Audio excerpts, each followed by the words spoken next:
안녕하십니까. 이미력 의원입니다.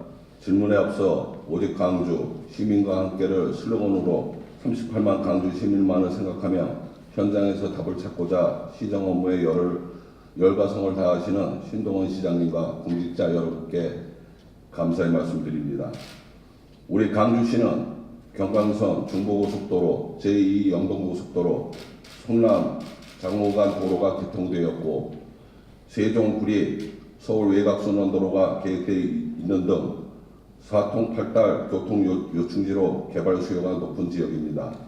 하지만 한편으로는 교통 지역과 난개발이라는 오명을 듣고 있으며 민민, 간민 갈등 등 공공 분쟁이 끊이질 않고 있고 시정에 대한 불만과 불신으로 인해 민원이 많은 것으로 알고 있습니다.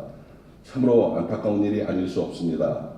현재 강주는 삶의 질 향상, 환경 보존, 사유권 재산 행사와 개발에 대한 욕구 등 다양한 이유로 시민들이 반목하고 대립하고 있으며 행정기관의 공정한 처분을 바라는 집단 행동도 일어나고 있습니다. 방금 말씀드린 사례 외에도 강주시 전역에서 다양한 민원과 공공 문쟁이 발생하고 있으며 필연적으로 더 많은 민원과 공공 갈등이 발생할 것으로 예측됩니다.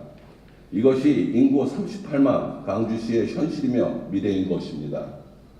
시의원들은 시민과 소통하며 갈등을 공정하고 신속하게 처리해야 하며 필요하다면 중개자가 되어야 합니다. 또한 시민들을 위해 강주시 도처에서 불출된 요구들이 관찰될 수 있도록 노력하는 것이 시의원으로서의 본분이자 당연한 일이라고 생각합니다. 시정 질문 드리겠습니다. 먼저 의회와 집행부 간 소통 강화 방안입니다. 서두에 언급했듯이 강주시 곳곳에서 공공 분쟁과 민원이 끊이질 않고 있습니다. 특히 본 의원은 지역구인 지역에서 발생되는 분쟁과 민원에 대해 관심을 가질 수밖에 없으며 본 의원도 양측의 원만한 협의를 통해 해결할 수 있도록 많은 노력을 기울여 왔습니다. 집행부에서도 민원 해결을 위해 많은 노력을 기울인 것으로 알고 있습니다. 그러나 그 과정에서 해당 지역구 의원들의 조언을 무시하거나 처리 방향에 대해 협조를 구하지 않는 등 서로 소통하지 않는다면 원만한 민원 해결이 어려울 것입니다. 또한 민원 종류 시 처리 결과에 대한 관련 내용이 보고되지 않는다면 열심히 고생해 일해놓고도 칭찬받지 못할 일일 것입니다. 시장님께 질문 드리겠습니다. 각 읍면동에서 발생되는 집단 민원에 대해 지역구 의원들과 정보 공유 및 적극적인 의사소통을 위한 대책 및 방안은 무엇인지 답변 바랍니다. 아울러 대형 사고에 대한 선제적인 대응 방향의 보고와 조치 결과에 대한 지역구 의원들과의 협력 방안에 대해서도 답변 바랍니다. 다음은 지역 특성을 고려한 인허가 관련 규정 개정입니다. 강주시 전체가 난개발로 몸살을 겪고 있으며 나태한 도시계획 이행 의지와 이로 인해 야기된 지역 특성과 맞지 않는 일관된 인허가 규정으로 지역 주민들 간 갈등이 야기되는 곳이 있습니다.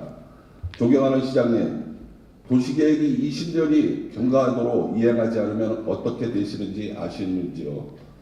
20년이 초과하면 도시계획은 무효가 됩니다. 강주시에는 20년이 넘어 무효가 될 도시계획도로가 너무도 많습니다. 무책임한 행정이 아닐 수 없습니다. 해당 지역의 주민들은 20년 가까이 토지를 이용하지도 못했지만 관련 규정이 변경돼 토지를 마음대로 이용할 수 없어 시민들의 재산권 침해를 받고 있습니다. 예를 들어보겠습니다. 현재 빌라 시축 시에 6m 도로를 확보하게 하였습니다. 그런데 과거 4m 도로가 구정되던 시기에 주거지역에 형성된 곳은 6m 도로 확보가 어렵습니다. 또한 도시계획도로로 예정지었으나 20년이 넘어 계획이 시효가 될 지역의 경우 6m 도로로 확보하기가 더욱더 어렵습니다. 주거지가 형성된 곳에 무엇을 지어야 한다고 생각하십니까? 기존의 주거자들은 당연히 주거 환경을 해치지 않는 시설을 원합니다. 그러나 이러한 현실로 인해 토지주는 공장이나 창고 외에는 더 이상 신축할 것이 없습니다. 과거 주거지역을 개발할 때는 6m 도로 규정이 없었으나 건물이 곳곳에 들어서 현재는 토지주가 아무리 도로 확보를 하려 해도 불가능합니다. 결국 토지주가 할 수 있는 선택은 6m 현 조례에 따라 공장이나 창고 신축밖에 할 수 없습니다. 난개발을 억제하고자 하는 취지는 좋지만 기존 주거지가 형성된 곳에 시의 나태한 도시계획 이행 의지로 인해 피해를 입는 지역은 제거할 필요가 있다고 본 의원은 주장합니다. 시에서 난개발 문제를 해결하고자 기존 인허가 등에 대한 일제조사를 실시할 계획이라고 알고 있습니다. 어느 것이 규정에 맞느냐 맞지 않느냐도 중요하지만 현장에서 답을 찾아 주민들과 소통하는 것이 중요하다고 생각합니다. 시장님께 질문드리겠습니다. 주민들 간의 분쟁을 야기하는 일관된 인허가 규정을 지역 특성에 맞게 건축조례법 개정할 의향이 있으신지 답변 바랍니다. 다음은 강주시 도시관리공사 경영 활성화 방안입니다. 현재 강주 도시관리공사는 강주시의 공공하수처리 시설, 문화스포츠센터 등 공공시설물 위탁관리나 공영주차장 요금 징수, 종량제 봉투 배송, 교통약자 이동지원센터 운영 등 단순한 위탁사업만 수행하고 있습니다. 99년에 강주지방공사 설립 이후 지금까지 20년이 되도록 사업의 기본 성격은 변하지 않고 있습니다. 공기업법과 도시관리공사 설립 및 운영 조례에서 보장하고 있는 수익사업이 다양함에도 불구하고 최근 5년간 매년 10억 원에 불과한 대행 수수료 수익밖에 내지 못하는 위탁사업만 관리하고 있습니다.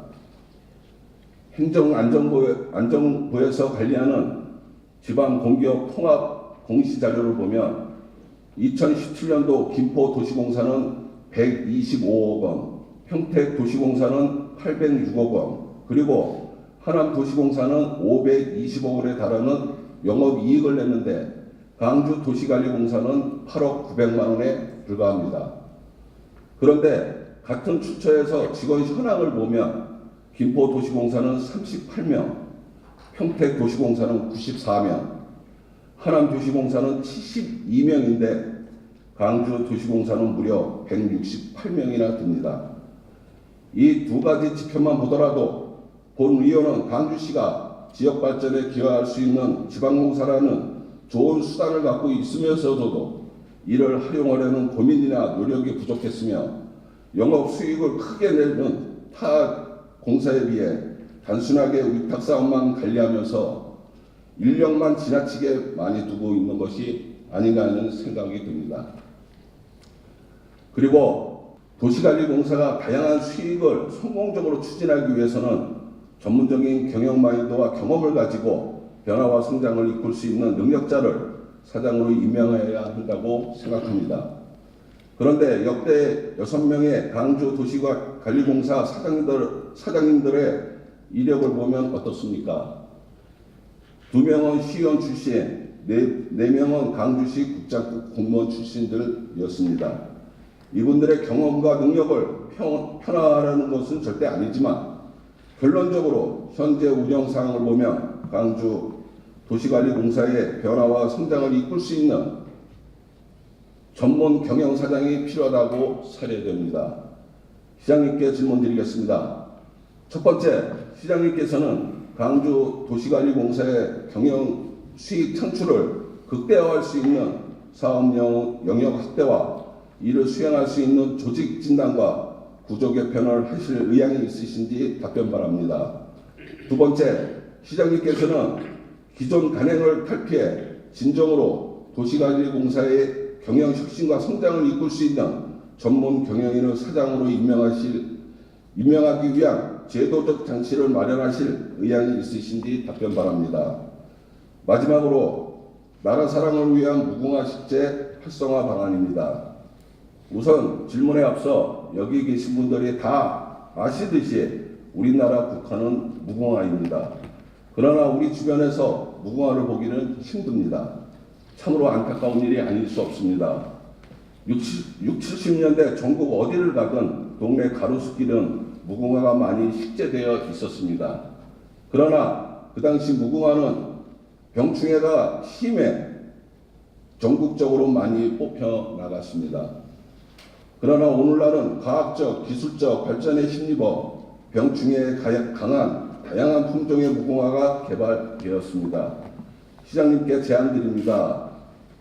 우리나라의 국화인 무궁화 식재 활성화를 위해 시 주관으로 무궁화나무 심기 홍보와 공공건축물이나 공동주택 인허가 시 무궁화 조경을 권장하여 나라사랑 운동 선도하실 의향이 있으신지요?